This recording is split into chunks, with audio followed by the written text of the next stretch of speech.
Ben ilk başta şunu söylüyorum. Çocukların iradesi olmaz. Çocukları kandırarak insan götürmez. Bu tür, yani bizi izleyenlere söylüyorum. İnsan çocukları kandırmaz. Bir irade sahibi olan, bir büyük bir insana insan bir şey söyler, anlatır, ikna eder, o ayrı bir şeydir ama bu tür çocuklar daha yemek için küser, evinde yatmak, öbür odadan yatmak korkan bir çocuğu hangi şeyle daha götürüyorlar. Ben çocuğumun geri istiyorum. Çocuğum gelmediği takdirde ben bunlarla sonuna kadar mücadele etmeye devam edeceğim. Peki çocuğunuza ne söylemek istersiniz? Çocuğum neredeyse gelsin. Ben çocuğumu yerde bulamadım. Ben çocuğu zorla büyüttüm. Bu yaşa getirdim. Çocuğumu zorla yokluk içinde büyüttüm. Bu yaşa getirdim. Benim çocuğumu istiyorum. Çocuğumu getirsinler. Bu konuda devlet yetkililerine, Cumhurbaşkanına, Başbakanına, milletvekillerine, bütün herkese sesleniyorum. Bu insanlar yani duysun, bu tür çocukları kandırmasınlar.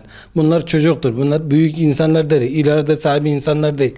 Eğer irade sahibi insanlar olsaydılar bugün yine bir şeyler, yani insan en az bir durabilirdi. Ama bu şekil bütün giden çocukları geri istiyoruz. Yani benim çocuğum küçüktür.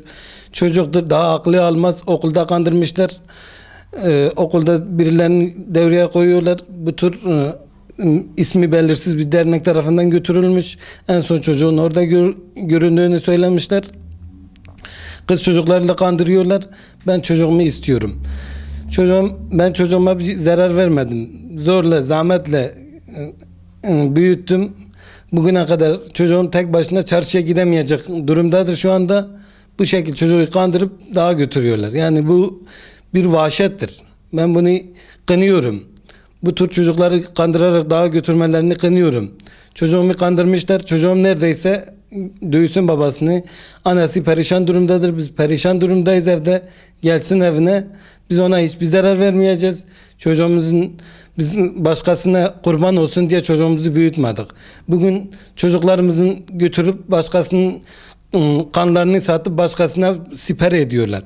Çocukların aklı almıyor bunları. Bunları götürüp başkasına siper edecekler, çocukları öldürecekler.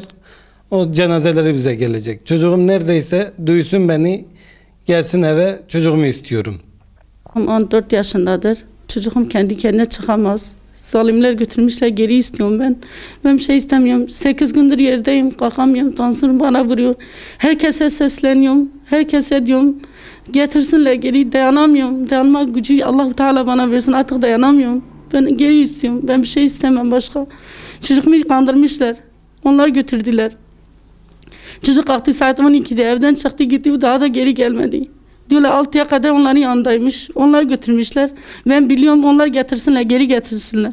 Ben başka bir şey demem abi. Allah razı olsun, bir şey demem, konuşamam. Herkese sesleniyorum, herkese diyorum. Çocuğumu geri istiyorum, getirsinler, bulsunlar, yardım etsinler, yardım istiyorum. Başka bir şey demem. Allah razı olsun. Ben konuşamam. Allah razı olsun.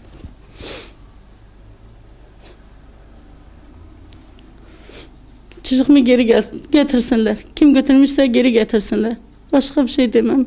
Onu istiyorum. Ben başka bir şey onlardan istemiyorum. Niye götürdüler? Ne yaptılar? Niye böyle zalimler yapıyorlar bunu? Bizi bu duruma sokuyorlar.